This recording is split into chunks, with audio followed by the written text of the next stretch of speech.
throw. One-on-one. Davis has it. Touchdown. Carolina wins. Carolina is the Coastal Division champion. Javonte Williams to the left of Howe. He'll send him out into the flat right side.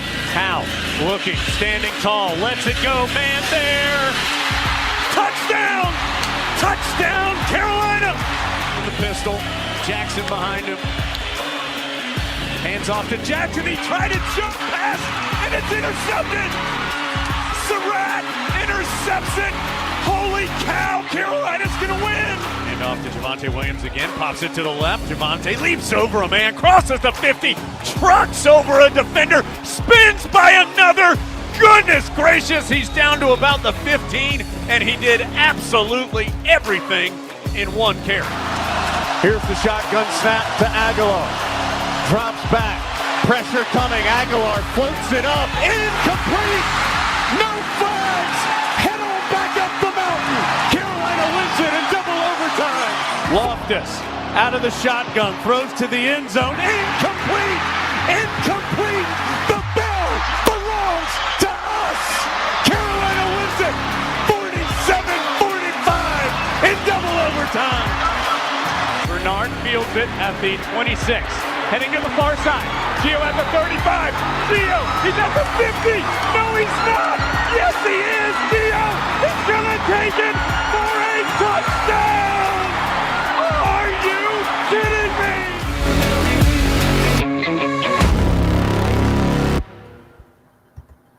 What's going on, guys? Welcome in to another edition of the Heel Tough Blog podcast coming at you on a Friday night. And no, it is not to preview a game. We are, of course, getting ready for the bowl game, the Fenway Bowl, which Carolina will play. We had not mentioned that yet. On December 28th, it'll be an 11 a.m. game for Carolina. Interim head coach Freddie Kitchens will be leading the squad, a guy who will be a member of the new head coach of your North Carolina Tar Heels, something that still seems surreal, at least to me, as we sit here today. Bill Belichick, the head coach of the Tar Heels. And he spoke yesterday with the media. We're going to run through some of those comments. We also have some very interesting comments from Michael Lombardi, the new GM of the North Carolina Tar Heels. Not shocking. He is a guy that loves to talk. There's no doubt about that.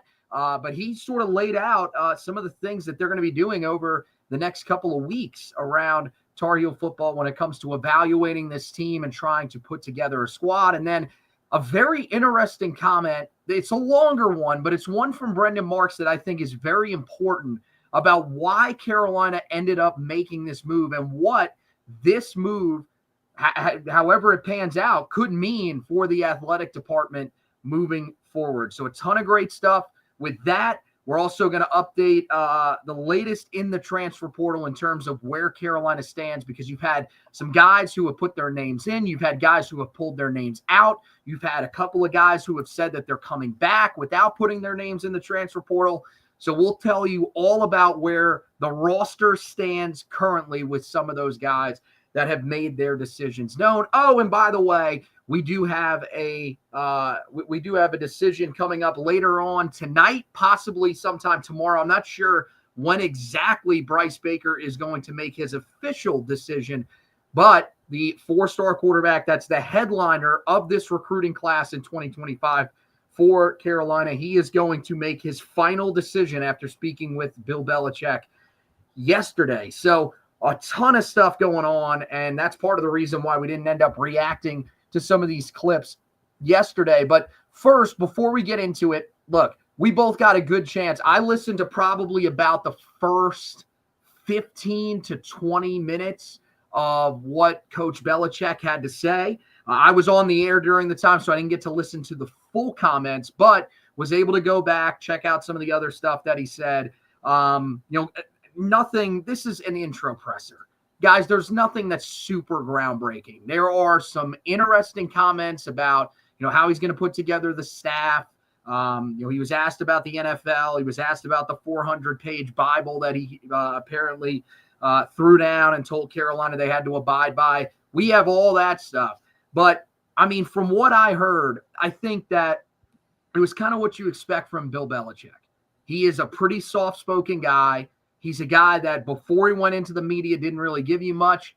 He basically snapped right back into that form when he was in this press conference. But I did think that you saw that there was a clear attachment to Carolina. He definitely smiled a few times early in the press conference, then eventually got into a serious mode when he was answering some of the questions. But you could see that he was, for Bill Belichick, legitimately happy. You also got a chance to watch the intro press conference. What did you think about what you saw from Bill Belichick yesterday as he took the stand for the first time? Well, as a true Belichickian, I did my job, watched the entire presser, and devoured everything he had to say. Couple things. You could tell it was, and it's obvious this is his first time coaching at college. The first time he's been at a college football press conference, which they're very awkward because you do a lot of things that you don't really do in any other sport when you introduce a head coach. And we didn't go full Texas A&M. We weren't in there doing a rally cry while introducing the head coach. But I don't think he was used to having so much applause. Some of his stuff being praised after he said something. I think he was almost taken aback by Bubba showing up in a sleeveless sports coat. That was a move. To kind of pay tribute to the way that he dresses on the sideline. But I think what you saw throughout the duration of it, even as he reverted into coach mode, which meant not answering questions, there's an appreciation that he has for Carolina. And we can sit here and talk about, yes, he's honoring his dad's legacy, and his earliest memories were being, at Keenan with his father. And I think there is something to be said about that. But also, I think there was a realization during the process, and then you saw it come over during the press conference. A, he knows he can win. He's confident he can build a winner. But B, this is the place that's taken a chance on him. While the NFL has shunned him and has basically turned their back on the greatest coach in the history of the NFL, and he basically said, I didn't go to college, but college came to me. And I think there's a unique appreciation that he has for that, because we all know there was a desire to break that NFL coaching record and maybe win a Super Bowl post Tom Brady. But I think he understands that if he does what he's set up to do at Carolina, what he's given the resources to do at Carolina, which is win at the college level, it'll add to his legacy and really cement him as the greatest football coach of all time. And I think you saw a guy that's energetic and eager to get to work, because I think he's about to take this program to a level that we've all hoped and dreamed from a coaching perspective, now that he has the financial support at his side. Yeah, I mean, honestly, I think one of the things that you really saw is, it's good to be liked, man. It's good to feel like people want you. And I think that for him, it was really tough. And frankly, I think in his mind, honestly, hard to comprehend why so many people in the NFL didn't want him. When you look at it, I guess the NFL people must just believe that what you saw at the end in New England was really him just completely losing everything that he had before. I don't really understand why. And I guess the other thing that you could say is that in the NFL, all the concerns that we heard when people have talked about him, because we mentioned him this offseason, like very short mention, but we mentioned him this offseason when the Panthers job came open and we were throwing out just, incredibly wild candidates or whatever. And everybody said the same thing. I love Belichick, the coach, but is he going to want to be the GM? And I feel like this job, we're seeing that from what he said, he knows that that's not going to be his strong suit, is going out and trying to build this team. That's why he brought Michael Lombardi here. So I believe, look, he'll probably be hands-on, and I believe I have one of the answers that he has in here about how involved he'll be in recruiting. But at the same time, he's still going to be a guy that I think really tries to stay out of the way of a lot of the transfer portal stuff, like evaluations and stuff like that. He'll be the guy that'll go and shake hands and talk to the recruits and say, hey, we really want you here at Carolina, all that kind of stuff. But I don't think he's going to be a guy that's nearly as involved as he was at the NFL level. And so I feel like this is a really good spot for him. I feel like, as we'll hear right here, and I'll actually, that's how we'll start out here. He was asked about how important it was for him to go to a place that had this type of connection that, it did with his father, with his dad coaching here. And here's what Bill said. It was most important. It was most important. All the things that the University of North Carolina stands for, the academics, the cultural, the research, just the whole, everything it stands for, both athletically, which has been tremendously successful in all sports. I spent, quite a bit of time with Coach Petramala, with Coach Bresci in the lacrosse program, and many of their players as well. I've spoken with them. So it's been really kind of a connection to this school, but everything that it stands for, on the field, off the field, and really the destination that Carolina is for really so many student athletes. There's so much opportunity here. I'm honored to have an opportunity and thrilled to be a part of it. Yeah, and I mean, that's, I think, how we all kind of feel about this university. We feel like this is a place where you can really succeed. And that's what has been frustrating as a Tar Heel football fan, is that it's felt like you've been on the precipice of that for a long, long time. And now, I mean, you're getting a guy in here that wants to build a winner more than anything else. This is the important thing about him coming here. He is here for one reason and one reason only. It is not to enjoy, the last few years that he's going to have as a coach like Mac Brown. It's not, what we saw from Larry Fedora taking a step up to the next job and just hoping and praying to build. It is a place where he is coming into, and his job is to win. If he doesn't, he's going to consider it a failure. And so I don't think we've had a coach like that. So it's going to be interesting to see how the guys on the team respond to that, because I think that this is a place that, as we've seen at times, man, you can recruit here. You can have the types of players that you need to have success here. But now, can you finally get over that hump with a guy that is a Hall of Fame type head coach? Yeah, he's going to be the guy that changes the culture, that changes the narrative, and makes us think about North Carolina football differently, yes, in the immediate future and in the years to come. Because once he leaves, after he's done coaching the Tar Heels, there's going to be a different standard, a different expectation that we will expect out of this program. And I think that mindset needs to start now as fans. Like, we preach 8-4 is good, and 8-4 used to be good. 8-4 is no longer good enough. There's going to be a different standard here, and that's okay.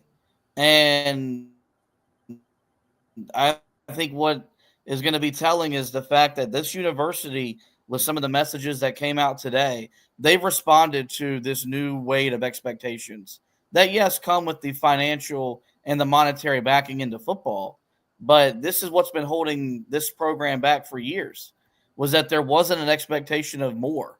It was, we're satisfied with going 8-4 and beating our rivals.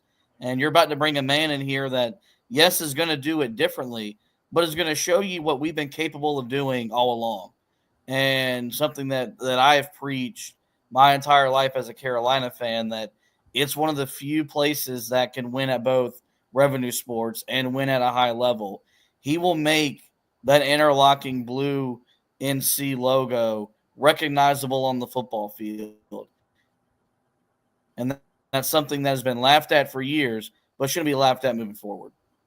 Yeah, and I mean, I think it's weird, because that's the thing that I think is really difficult as a Tar Heel football fan. And I mean, for me, for you, it seems like you've definitely embraced it, that the expectation should be higher, and that, a lot of people are safe with saying that they think that this team should win a title. I'm not there. I'm really not. at that point just yet, because this still is Tar Heel football. So for me, I'm going to be a little more reserved when it comes to the expectations. But I think one thing that we can all admit is that this brings that into a possibility for a lot of us. I don't think it's impossible that Carolina could make it to, the Final Four of the college football playoff, could make it to a championship game. God forbid, if enough things broke right, especially because of who your head coach is, they could find a way to win a national title in a year that could be just full of complete chaos.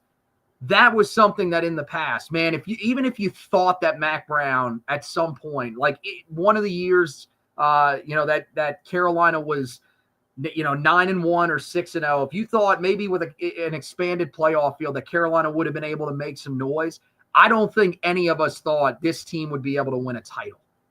I don't think that's the case. Yet with Bill Belichick, I think there is reason to think that there is a very small possibility of that happening.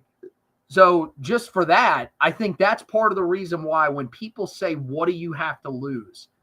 Because you've got that big of a possible ceiling, it's hard to feel like you can't take this risk.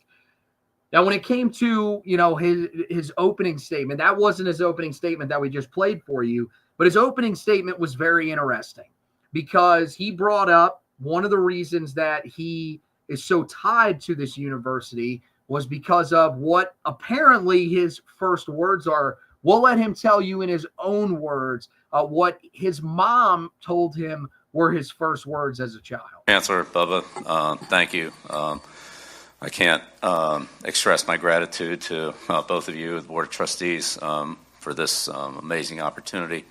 I've always wanted to coach in football, coach in college football, and it just never really worked out. Had some good years in the NFL, so that was okay. But this is really kind of a dream come true. I grew up in college football with my dad. As a coach at Navy for 50 years, so as a kid, all I knew was college football, and so it's great to come back home to Carolina and back in an environment that I really grew up in. When you're little, you don't remember anything. Obviously, I was too young to remember a lot of things from Carolina, but as I grew up, you hear the same story over and over and over and over again, and so one story I always heard was Billy's first words were, "Beat Duke." There you go. Love that story. I think that's hilarious. I don't know if that's actually true. If it is, hell, you are more of a Tar Heel than just about any of us. But I do think, there's a couple of interesting things that you can take away from there. Again, he talks about Carolina and how important that was to him, seeing that picture that I don't even know how they got their hands on that. I know Lee Pace had that in the Football in a Forest book. And that picture has gotten a lot of run. It's probably when he was, maybe like 3 or 4. He was very small there. And it's just amazing that he feels that connection still. I mean, brings the sweatshirt that his dad wore on the sidelines at Carolina. So I thought that was really cool to see and shows the connection to the university. And then the other thing that was really interesting there is he says that he had a good career at the NFL level. You are the greatest coach to ever grace an NFL sideline. And yet it still seems like in his mind, he left a lot out there. Probably in his mind, he looks at those last few years in New England and thinks that it wasn't good enough. So I think that comment alone shows you that there is definitely motivation still there for him. Well, it's very similar to what you heard when Roy Williams retired. And he said that we did okay after winning over 400 games, 3 national titles, and 5 Final Fours during his time at Carolina. These coaches are never satisfied. It's what makes them. That's what makes them great, because they're so driven more by their failures as opposed to all their success. And you can hear in every answer there's motivation there. He still feels like he has something to prove. And I think that's what's scary for college football is that he's going to be given every avenue and every resource to build the type of winner he wants to build here. And I don't think he's lost his fastball. I think he can still coach as well as anybody in the sport of football. And I think you're going to see that get really put to the test with how he, really just revamps his program overnight, because you're about to see a level of coaching here that, quite frankly, we've never seen. All right, well, we move on to a few different things that people are concerned about. Let's start with the age. Bill, why at the age of 72 do you feel like this is the challenge that you need to take on? Well, beats working. When you love what you do, and my dad told me this, when you love what you do, it's not work. It's I love what I do. I love coaching. I love the interaction with the players. I love building a team, working with the assistants, game planning, the game itself, which, there's some good ones, there's some bad ones, but they're all learning experience and working with, young kids who, with the energy, enthusiasm to want to be good, to want to be successful. It's great every day to wake up and come into that environment. Bill Belichick, to me, comes off as one of these guys, and we've seen it before in college football. The one that I always go back to, and he's got an incredibly controversial legacy. There's no doubt about that. But the guy that I always remember the most when we talk about guys like this, guys that just can't live without football. Man, Joe Paterno was a dude that coached for all those years, never had any health problems. He ends up getting released from his job at Penn State, fired, whatever, however they phrased it with what was going on. And he ends up passing away 6 months later. For some of these guys, this is life, man. Like, people will say, man, go into retirement, enjoy it. Jimmy Johnson was the type of guy that went out, on the lake and fished and enjoyed his time after he was off the sidelines as a head coach. That ain't Bill Belichick, man. Look at the stuff that he's doing. I mean, you see him on Pat McAfee's show each week talking football. You see him on the Manning cast for the first half of these games, wants to talk football. It always felt like he was going to come back to the sidelines. He showed you how motivated he was trying to get his name in those NFL jobs. It just feels like this is the type of coach where he doesn't want to go into retirement. Retirement for him is still coaching football, because for him, he can't turn it off. Well, no, I don't mean to be very blunt here. Retirement for him is probably death, because this is what he wants to do. Is he wants to coach, and he's going to coach as long as he can. And whenever he loses the desire, the passion to coach, you'll probably see his life come to a very end, because that's his heartbeat.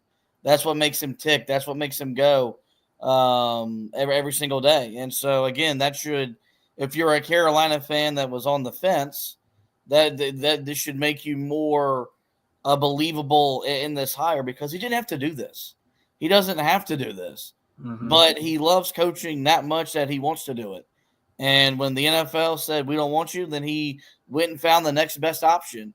And so you're going to see a guy that is going to be putting in 16, 18-hour days on the regular.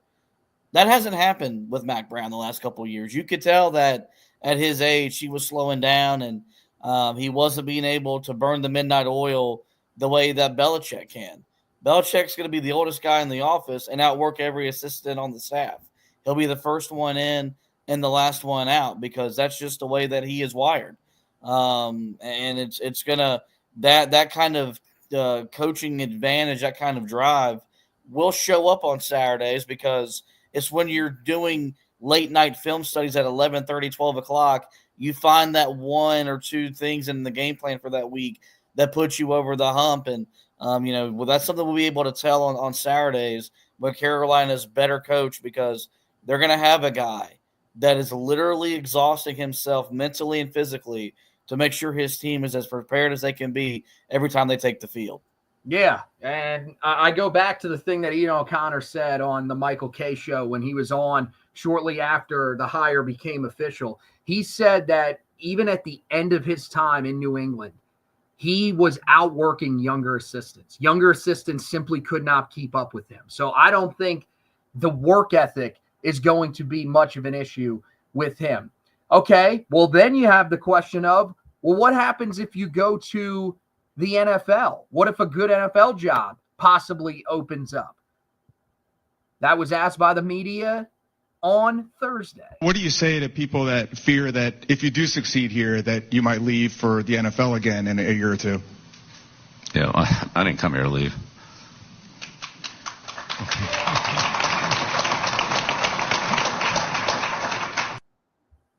All right, plain and simple, right to the point. But here's the ultimate question. Do you believe him? Because my thing is you look at the structure, and this was released by Brad Crawford was the first one that I saw pointed out, that in his contract for the first 6 months or so of the contract, roughly 6 months, a little shorter than that, his buyout is $10 million. So any NFL team in this coaching cycle would have to pay $10 million of a buyout to Carolina if they wanted him that badly. But after June 1st of 2025, that buyout drops to $1 million, which is absolutely nothing. So this is probably my biggest concern, because I have a team that's going to be in the market for a coach. You have a team that may be in the market for a coach at some point. There are other jobs around the NFL. There were rumors, actually a report yesterday, I forget who it was from, but said that he was most interested in the Chicago Bears job. I think this is the one thing that has me a little terrified, that this experiment, not before it gets off the ground. I find it hard to believe that he would leave for another job in June. I think that's too short of a turnaround for him. He wants a full off season, but I think there is a chance that after 1 year, this could come to an end if the right NFL job opens for him. And look, that's going to be the talking point. It's going to be the negative recruiting that State, Duke, and other schools are going to use against him while his staff is out on the recruiting trail. I ultimately think two things. I think the only way he would leave to go back to the NFL is if he achieves whatever he has set out to achieve here. So let's say in 2 to 3 years he has taken Carolina to multiple conference title games, multiple playoff berths. Heaven forbid they win a national championship. He's still young enough. The interest would be there. He'd go back to the NFL, break the record, see what happens. And Carolina would still be able to say this was a success and move into their next venture as a program. Or I think the only other way it happens is if for some reason Carolina quits holding up their end of the bargain from the financial standpoint.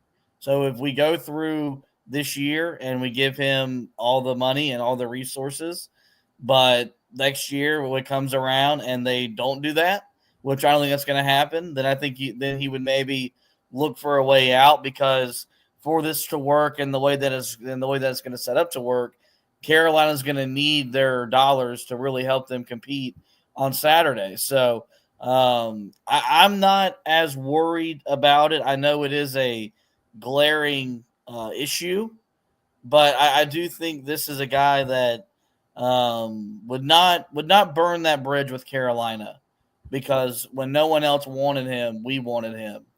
And so would only leave if after he achieved whatever he set out to achieve, or if we quit giving him the resources he needs to build the program he wants to build. Yeah, I mean, I'm a little more skeptical when it comes to that, because I think ultimately, I really do think that he wants to be in the NFL. He wants to break that record. And I got to be honest, I can't blame him. That's a record that he, was motivated to break to begin with. Then you had the comments from Don Shula after Spygate, where he basically called him a cheater, said that he that has absolutely no validity as a head coach. There's extra motivation in there. So that's the one that kind of scares me a little bit. Now, the good news is that unless the New York Giants are willing to pay $10 million this offseason, he will not be their head coach. And that's one destination where we have heard him talk openly before about wanting to coach. He has said he would love to go back and be the coach of the New York Giants because that's where his career really started to begin under Bill Parcells. So I think that's a good sign for Tar Heel fans, but it's certainly something that is worth monitoring moving forward. He was also asked another question, you'll hear the question here as well, about the 400-page Bible, the institutional Bible that he supposedly brought with him, laid out on the table for Carolina, and Carolina had to agree to. He was asked if that was a real thing. Cock from the Raleigh News and Observer. Just curious, there were reports that you had prepared a document or organizational Bible. Were those accurate? I reserve a follow-up if the answer is... Yeah, I mean, don't believe everything you read in the papers, all right? I have no idea where that came from. I don't have a 400-page document. I mean...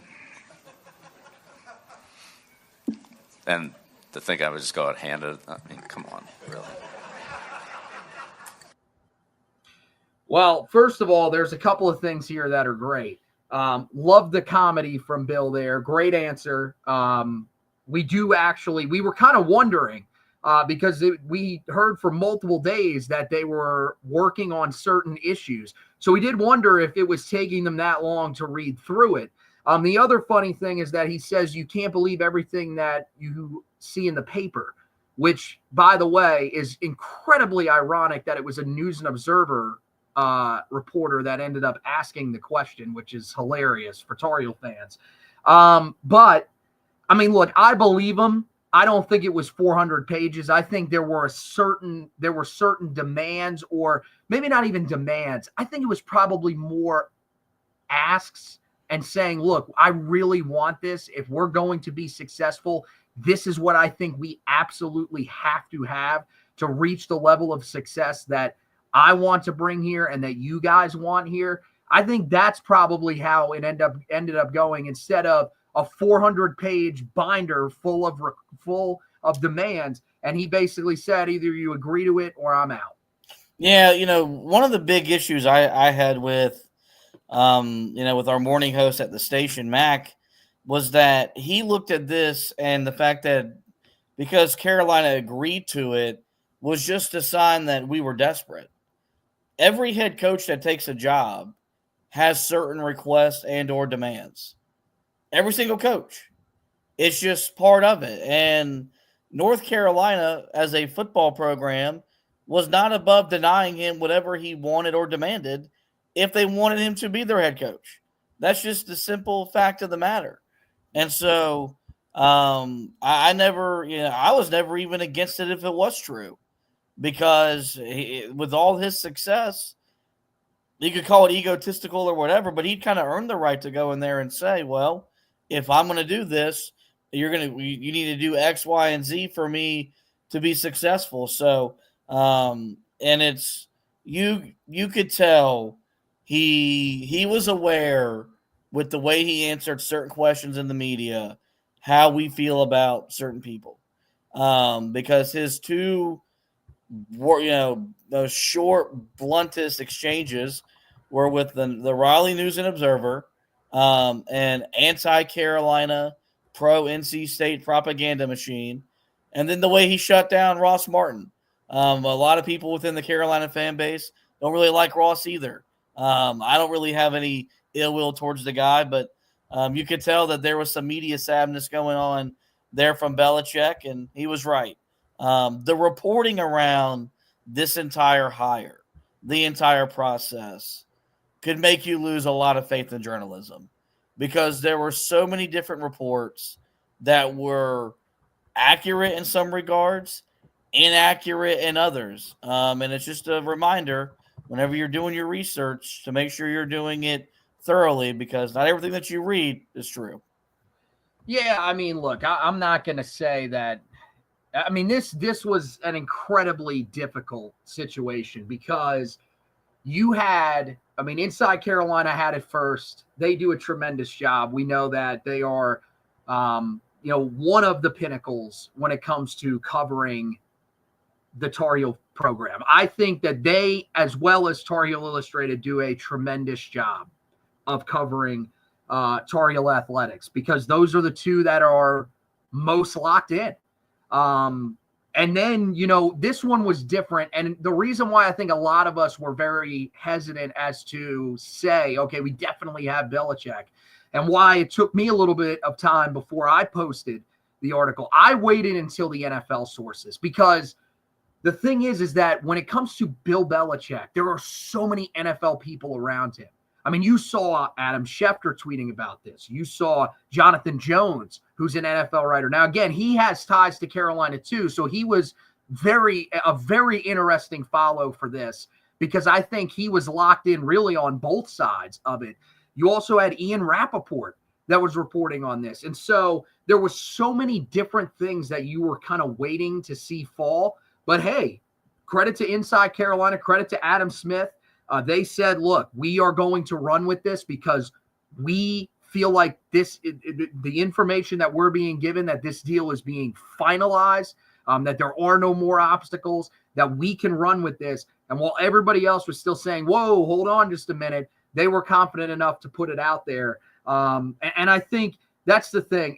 This one is so hard. I'm not going to judge any of these people out there for getting information wrong or mishearing, because again, I think there were so many sources that honestly had no idea what was going on, because as Pete Thamel and Chris Lowe explained it, this was a very scattered search. It was kind of all over the place. It felt like there were a ton of people that wanted to get their hands involved in this, and after a while it became kind of frustrating because it was taking so long. You were hearing that the board of trustees wasn't really on board. There were some members that were kind of pushing back. I think that's kind of what made it very difficult for you to figure out where exactly things were standing, and why it was so difficult to really get yourself across that finish line and say, okay, he definitely is taking the job here. So I think anybody that was involved in writing about this, in breaking the news and everything like that, I think that it was a very difficult job, and there were a bunch of different outlets that were working their asses off to get the right information and put it out at the right time. But again, credit to Inside Carolina for being there first on that stuff. All right, let's move to his staff. Belichick was asked about the staff that he will put together and said that there will be a lot of NFL flavor on this staff. On the staff, we'll hire the best coaches we can hire. I want to do everything I can to help this program and make it as strong as possible. So we'll hire the best ones we can get. There are several college coaches that are involved in bowl games and so forth. And so I wouldn't interfere with the process at those schools with their commitments to their teams. So we'll see how it goes. But look, in the end, I've already had a lot of people contact me. There'll certainly be a strong presence of NFL people on the staff. I think that's a certainty, and not only in the staff but in the training area. But at the same time, I'm looking for the best people we can get for Carolina, and that fit I think is a little different than what an NFL team would have. But we'll see.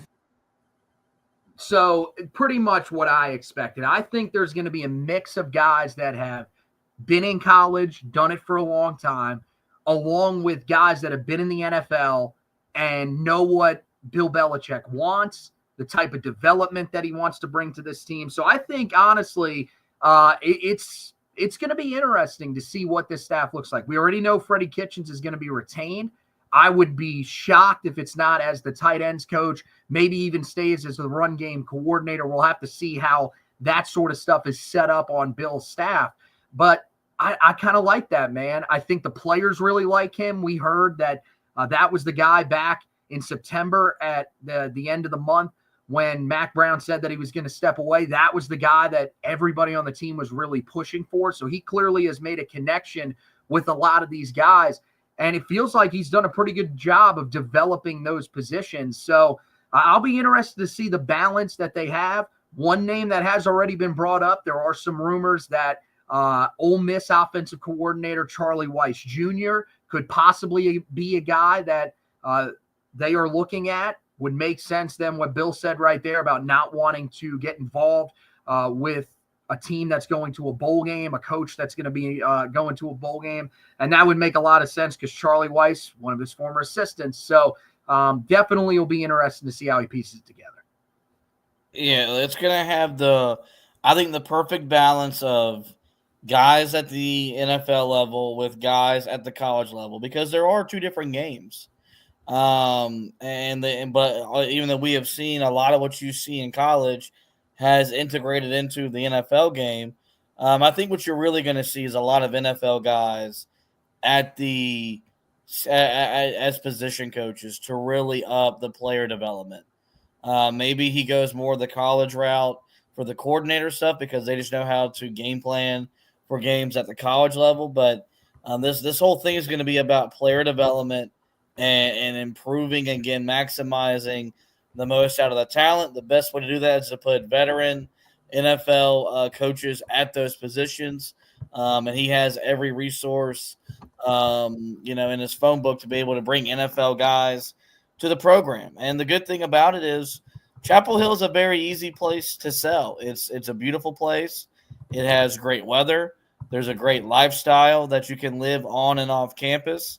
You're not too far away from big cities, if that matters to coaches as well. So I think he'll be able to attract and put together, arguably top to bottom, one of the best coaching staffs in all college football. Yeah, I'd be shocked if it's not one that ranks up there in terms of just pure development.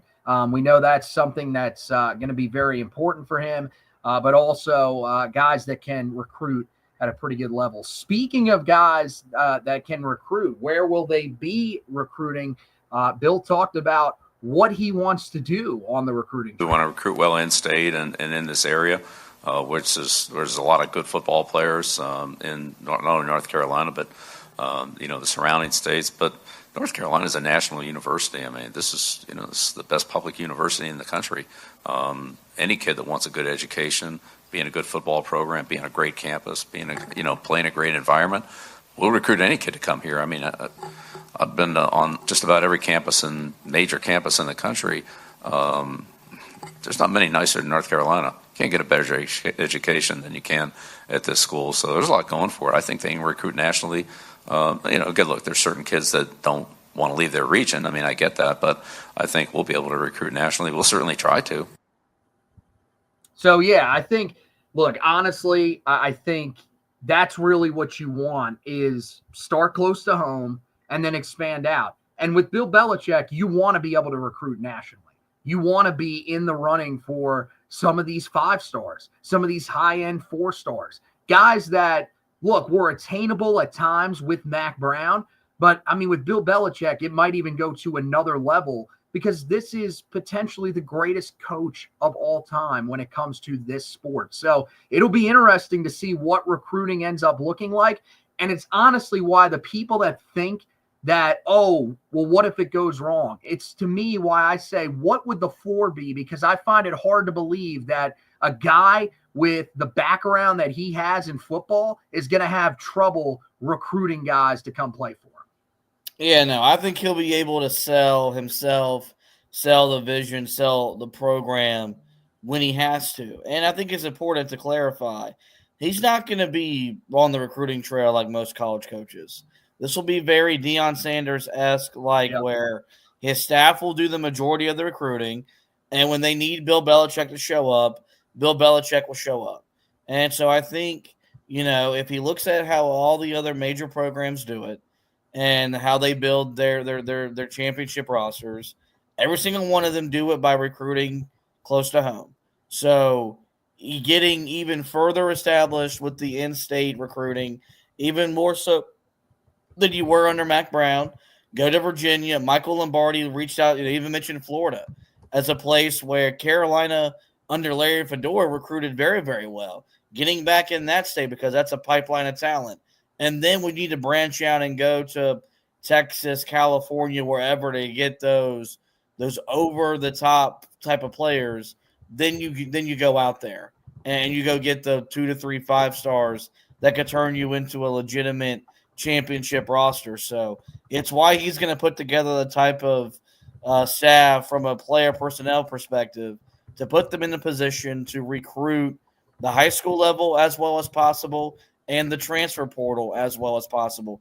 There will not be a single player in the country that this staff will not have laid eyes on when they go to bed at night.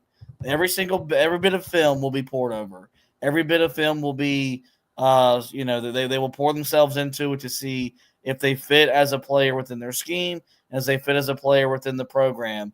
And so it's not going to take long for him to reestablish Carolina as a recruiting power as Mac Brown had, but you can expect it to go to another level. Well, you talked about the scheme. Bill was asked how he will prepare players for his scheme and get them involved. In some respects, you have more time than with college kids. Not as much meeting time, but more practice time. Certainly more opportunities to practice in pads and work on fundamentals and things like that. So, it's a trade-off. But, in the end, scheme-wise, I want to be versatile and take advantage of the personnel that we have. And so I've always coached that way. I don't want to just, run one front and run 4 or 5 plays, and that I just don't believe in that. I believe in attacking a defense, in defending what the offense does well, and that takes some versatility. All two teams aren't the same, and I think you have to play them differently from week to week. So that's what we'll do, and we'll use our personnel the best we can to do that. But we'll have a versatile and system that will incorporate any good player. If we have a good player, I've never told Michael, hey, that's a good player, we can't use him.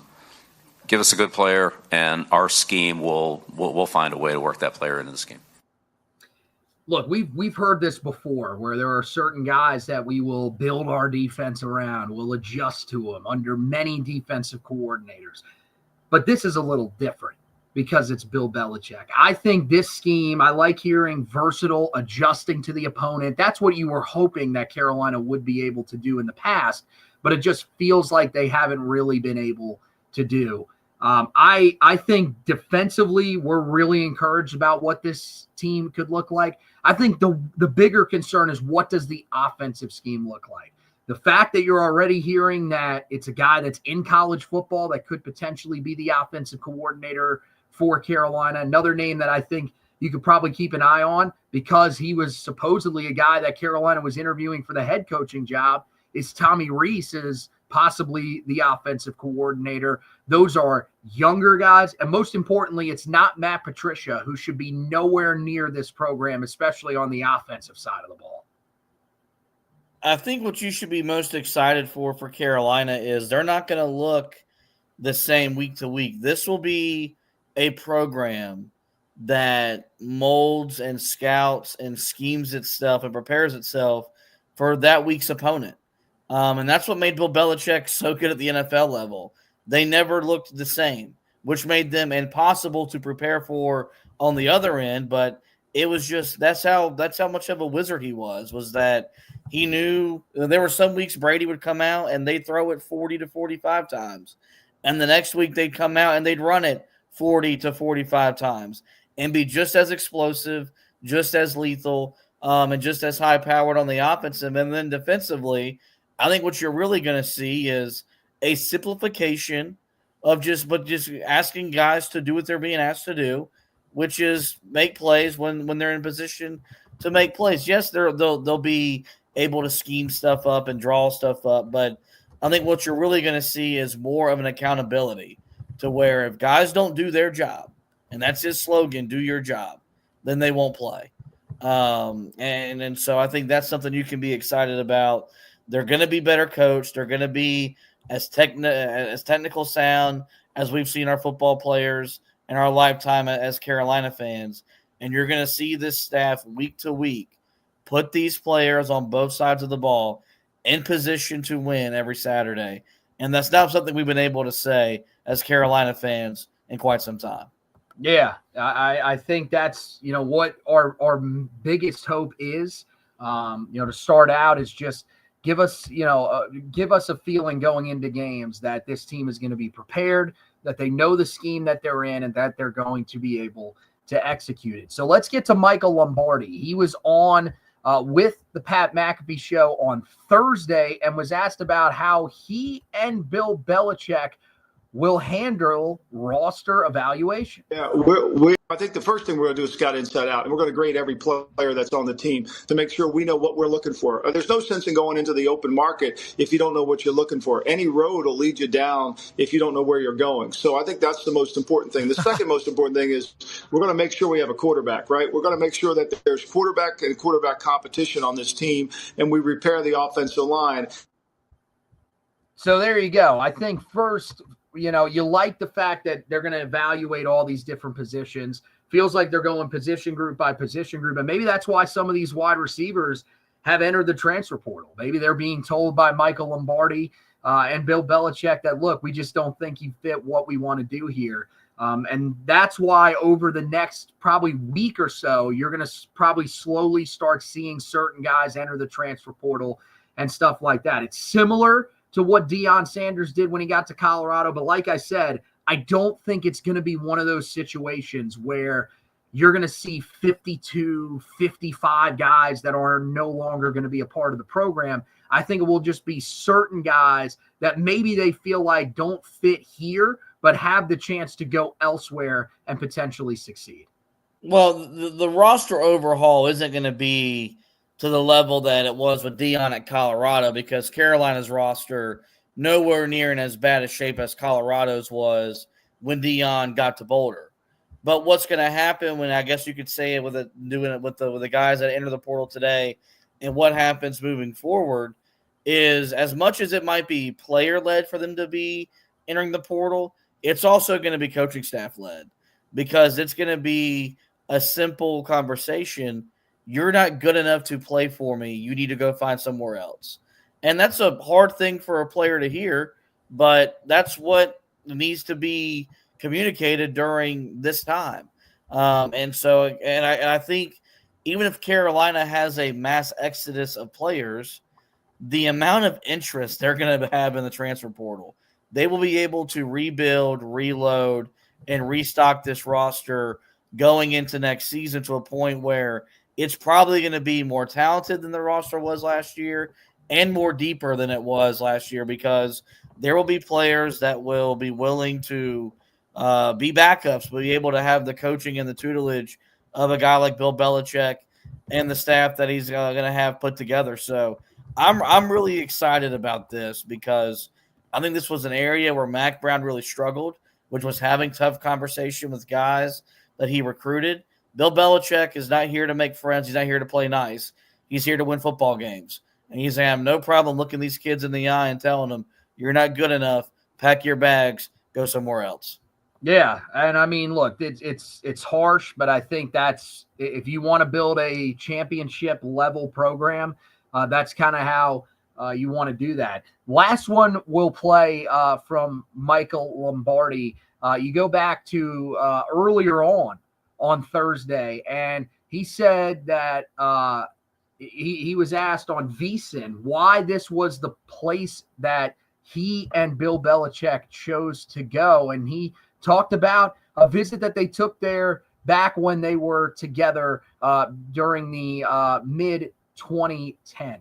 I think a lot of it has to do with North Carolina. I mean, I think when you look at the school, and it goes back to 1992, it's kind of ironic how things become they turn over, right? So in 1992, we're on the campus of North Carolina. It was cold in Cleveland. We were getting ready for the draft, and we went down there because you're in that research triangle where you have about 5 different schools that you can scout, right? So we went down there and we stayed at the Carolina Inn, which is right on campus. We brought Jim Schwartz was our one of our scouting assistants, who's now the defense coordinator of the Browns. We set up a little office down there. We watched tape all day. We went for a jog, went to a baseball game, and we both looked at each other, and this is 1992, and we said, how the hell can't they win here? And I think that really, and that's a true story, and that is really what sparked this, is like you're on that campus, and you look around, and you say, how can't they win here? And I'm not saying Mac Brown didn't win, but I'm talking about winning at a level to get to this 12-team playoff. Yeah, and I think, look, Mac Brown said that at the end of his time in Chapel Hill, that should be the expectation.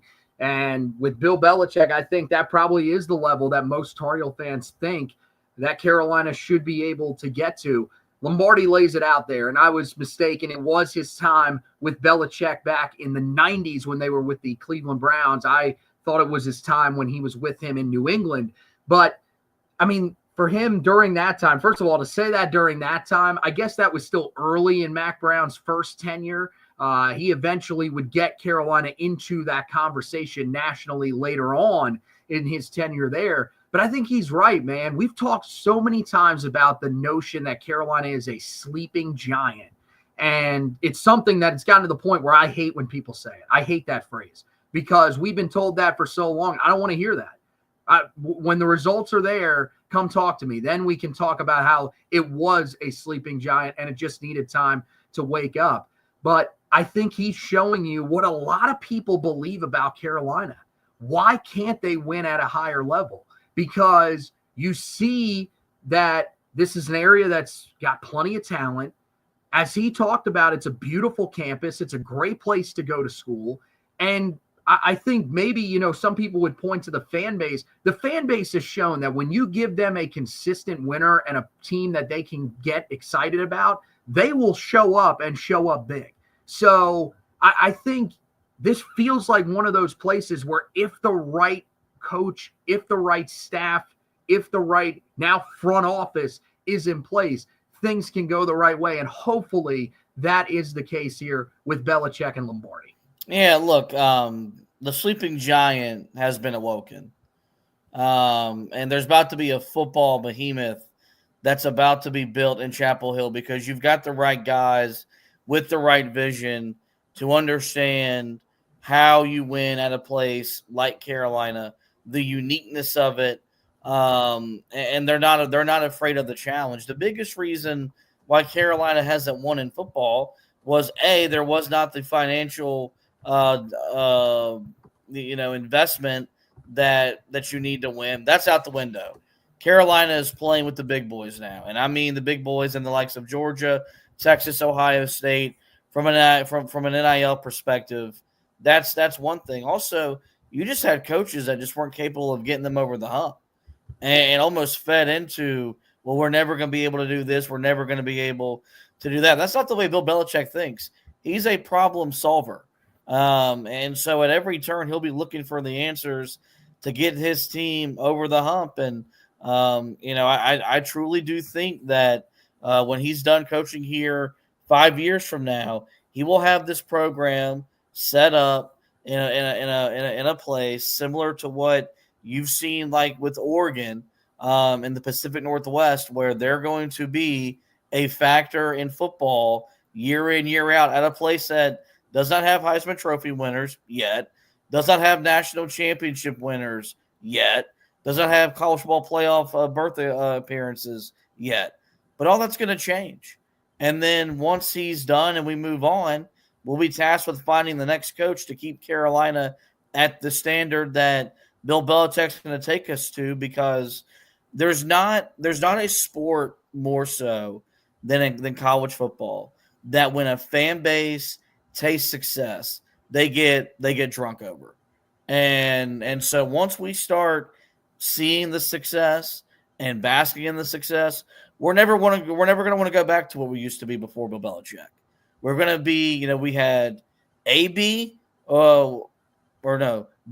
before Bill, then we're going to have AB after Bill. And after Bill, we're still going to win at the level that we're going to win at Bill Belichick, which will be competing for conference titles year in, year out, and being a top 12 team in the playoff year in, year out. Yeah, I hope you're right. I really do. Maybe, for me, I'm just more of a skeptic, but I definitely think that's where everybody wants to get to. Now, last thing, when it comes to the investment in this program, that for a long time we were asking why Carolina wasn't more invested in the football program. This is a basketball school. We know that they've had a lot of success in the other sports. But now the question is, does this sort of turn the page on that a little bit and turn Carolina into more of a football school? That was the question that was asked to Brendan Marks, and his response, very interesting. A little bit of a longer clip here from earlier today on the Wes and Walker show on WFNZ. You can find that, listen to the full interview. But I thought this answer was particularly interesting. From a financial perspective, throughout its entire history, even dating back decades, North Carolina has been an athletic program that has done more with less. It is a program that has achieved, despite not always being and regularly not being amongst the highest spenders in some of the most important sports, namely football and men's basketball. Mac Brown last year, we're talking about a guy who is one of three, this whole season, he was one of three active national championship winning head coaches. And he's making $5 million a year, which obviously to you and me is a boatload of money. But in terms of power conference head coaches, is a sweetheart deal for UNC. And so I think what you see here is North Carolina understands that in the world today, in where football drives everything, it drives conference realignment, it drives an entire athletic department's finances essentially. It has determined that we can no longer be the program we want to be in men's basketball, in women's soccer, in field hockey, in golf, in any other sport, if we do not have an elite football program helping to finance all of it. And so the fact of the matter is, North Carolina, by hiring Bill Belichick and paying him $10 million and giving him a salary pool that would be top 10 nationally this year, and giving him a support staff for $5.3 million, and by willing to make these investments, in the short term, North Carolina is going to suffer financially as an athletic department. It is going to take a hit. And it is hoping that Bill Belichick wins enough that there is an ROI that surpasses that initial investment. If that happens, it's going to be a trickle-down effect to the rest of the athletic department. If it doesn't happen, those programs at the bottom that are really the ones that are at risk of this gamble. And, especially, I hate to say this even, if Bill Belichick doesn't win now with the level of investment North Carolina has put into football, it does jeopardize the viability of some of those programs that are national championship caliber that Tar Heel fans really got. I will say that's scary. And it's true. I think that this is such a big swing that Carolina Athletics needs this to work out.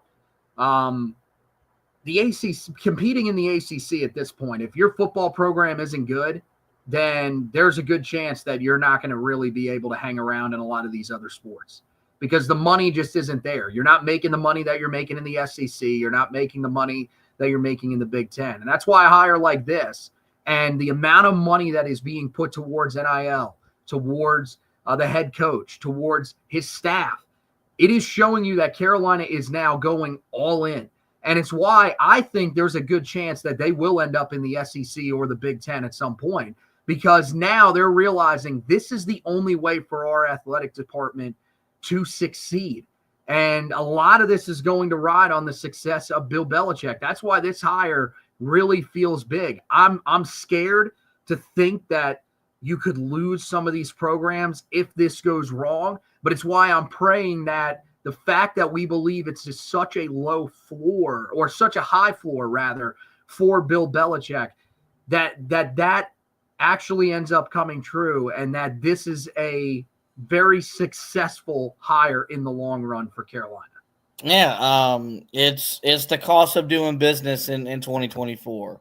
And that's unfortunate because I think what makes Carolina unique as an athletic brand is that we are more than just men's basketball. We are women's soccer. We are field hockey. We are men's and women's tennis. We are baseball, fencing, you name it. Carolina has excellent programs top to bottom. And to continue to be excellent moving forward, you need to have even more money and more financial resources at your disposal. And the best way to do that is to put as much money into football as you can get, pray that it works, and your return on investment is tenfold. And I find it hard to believe that there won't be a return of investment to where the whole entire athletic department does not thrive and benefit from this. If it doesn't, if this experiment, if this hire falls flat on its face, there are going to be multiple repercussions, more so, outside of just maybe losing a program or two. It would put Carolina football in a place to where if Bill Belichick couldn't win here with the financial resources given, who's going to win here then? And which would really make it hard for this department to compete moving forward, because if this does not work, then I do think you will never see Carolina double down financially from a football standpoint once again moving forward. I don't think that's going to happen. I think Carolina is going to win so much on and off the field that everyone and their mother is going to benefit. And when we're talking about this athletic department in 2030, it'll be without a shadow of doubt, as it's getting ready to enter either the SEC or the Big Ten, it will still be the premier athletic department in all of college sports. Yeah, and that's why this hire is so important, guys. This is one that has to end up working out for Carolina. Okay, real quick update on what's going on with the transfer portal. So far, Carolina has 12 official outgoing transfers. So these are guys that have officially entered the transfer portal right now. You have offensive tackle Eli Sutton, interior offensive lineman Zach Greenberg, running back Jordan Louis, running back Caleb Hood, quarterback Connor Harrell, linebacker Amari Campbell, offensive tackle, really versatile offensive lineman Andrew Rosinski, interior offensive lineman, or excuse me, he actually pulled out. Not sure why they haven't updated that. Defensive lineman Travis Shaw, offensive tackle Howard Sampson, place kicker Noah Burnett, and wide receiver Kobe Paysor. Now today, Gavin Blackwell, they said that he plans to enter the portal. I don't think he is officially in there just yet, so that's why he's not a guy that shows up on any of the official lists just yet. Guys that have withdrawn their transfers, both since the hire became official of Bill Belichick, are interior offensive lineman Austin Blasky, who I think is a tremendous get back for Carolina. And same thing with Aiden Banfield, the true freshman who started for Carolina on and off throughout the season. When you look at this group that's out there, I mean, most significant to me, probably, I think Travis Shaw is certainly a significant one. He was at the press conference yesterday. Interesting that he still hasn't pulled his name out yet, which might sort of lead you to believe that he's going to end up staying in. Amari Campbell, I think, is very significant. That's one that I would love to see Carolina get back. And probably Kobe Paysor, but everybody else, well, I mean, Noah Burnett is your starting place kicker. It makes sense as well to have him on there. But, I mean, yeah, for the most part, I mean, Carolina got back Blasky. They got back Aiden Banfield, which I feel like is important. And I think now the focus should be trying to get Amari Campbell back in the fold here. And I think, part of it is going to be, what does the staff think when they evaluate his film and they evaluate his tape? I do think, though, that they will see enough positivity from him, and probably an area where he was just not put in a position to succeed, that they would welcome him back with open arms. Same thing with Travis Shaw. You look at Bill Belichick's great defenses. One thing they always had in common were great interior defensive linemen. And we saw Travis Shaw at times really look like the guy that he was coming out of high school, which was he was supposed to be a difference maker and a game changer for Carolina up front. Ted Monachino was able to tap a little bit into him and got more out of him this past year. But I think there is more to offer from his game. And so I do think that that might be a guy. He was at the presser yesterday that Belichick and this staff, when they evaluate his film, they would be able to say to him, hey, there's more in your game. We know that, and we're going to be able to get the most out of you. So those are going to be Carolina's top two priority guys. And then I think Kobe Paysor, it just on the surface, it feels really, really big because you're losing some other wide receivers as well due to graduation. But Carolina can either obviously evaluate him, decide to bring him back. But I think no matter what, people are going to want to flock to Chapel Hill to where Carolina could upgrade the talent at that position group and bring in a better player than Kobe Paysor once the offensive staff is put together and we have an idea what this offense will look like under Bill Belichick. Yeah, I mean, the reason I brought up Paysor is, and he's not coming back. He's a guy that entered after the hire was made. I find it hard to believe that any guy that's entering now after the hire is made is going to be returning. I saw multiple people commenting on the article that I wrote about him in Facebook groups and basically just completely bashing the kid and saying he's a terrible player. You don't know anything if you think that. Honestly, this is one of the dudes from that group that I don't understand how anybody can bash this kid. He was a guy that came in, took over for Josh Downs when he got injured back in 2022, and was an outstanding player. I believe, if I remember the stat correctly, it's either the first 6 or 7 games that he started, he led the team in receiving. This dude was a freaking monster when he had a consistent quarterback. And then you get to the week of the Miami game in 2023 last year when he's in practice and he breaks one of his feet. And from there, it was just a complete catastrophe. He tries to end up coming back for the bowl game. He misses the rest of the regular season, but says, I'm going to give it a go. I really want to play in the bowl game. I want to help out Connor Harrell in the bowl game and give us a chance to potentially win the game. He breaks his other foot while going through practice there. And then having to recover from both of those. I mean, Mac Brown said it throughout the spring, even into fall camp, that he still didn't look 100%. It took him a very long time to get back to a point where he felt like he was 100% out there. And who knows if he ever really felt 100%. Those are incredibly difficult injuries to come back from. This year, with the lack of consistency at quarterback, I think that was a big part of why he wasn't able to make more of a contribution. And so from my perspective, that's a kid that I don't get bashing, because if he doesn't end up breaking his feet, I think there's a chance that he is Carolina's best receiver last year and probably this year as well.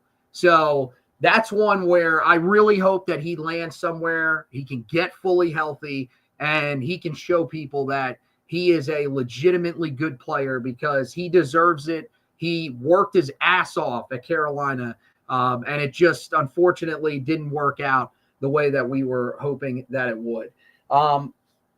Meanwhile, when you talk about a couple of guys that are on the roster that have confirmed they're going to be back, Caleb Cost confirmed today that he will be back. That one, I don't really know if there was a ton of concern as to whether or not he was looking to go into the transfer portal. With him, up and down season, to say the least. 56 total tackles, 3 tackles for loss. In that area, pretty good. When it comes to coverage, going to have to be a lot better.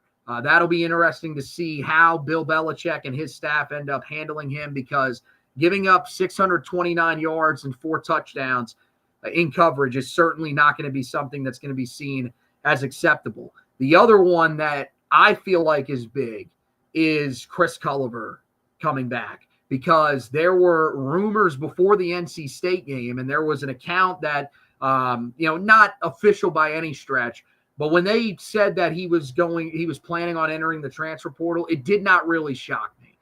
With the news that Mac Brown was going to be heading out earlier, even during the season before that news came down, sort of did this social media scrub, took the profile picture down. It was something very interesting, especially since he wasn't playing a lot of snaps. End of the season, you see the game against Boston College, has the kickoff return for Carolina, and then has 2 huge catches for the team in the game against NC State to close out the regular season.